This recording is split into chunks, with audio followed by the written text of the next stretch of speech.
तर आज आम्ही कलिंगडचा ज्यूस बनवत आहोत, तर त्यासाठी थोडा सब्जा भिजत घातलाय।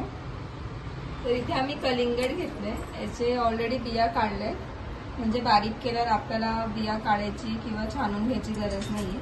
तर हे कापलेलं कलिंगड आपण मिक्सरच्या भांड्यात टाकूया। हे छोटे छोटे पीस करून घ्यायचे।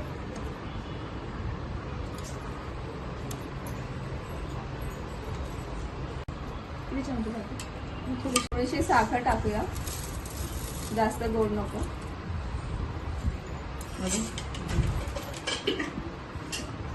पुदिना तसाच टाकते, काढा फक्त टाकला। आणि हे थोडासा पुदिना टाकूया, काळं मीठ, हे एक बर्फचे तुकडे टाकूया।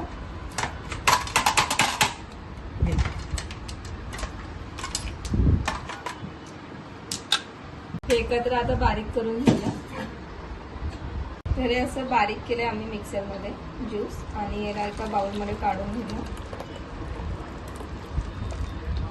इथे सर्वात आधी आपण बर्फ टाकूया, 2-4 बर्फाचे तुकडे, आणि त्याच्यामध्ये थोडेसे कापलेले कलिंगडचे पीसेस,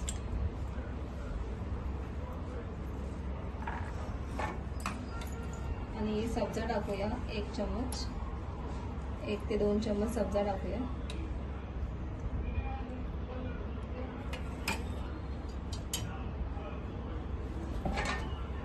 इथे वॉटरमेलनचा ज्यूस टाकूया। हा आपला थंडगार आणि मस्त वॉटरमेलनचा ज्यूस रेडी आहे। हवं असेल तर थोडं वरतून सब्जा तुम्ही अजून टाकू शकता।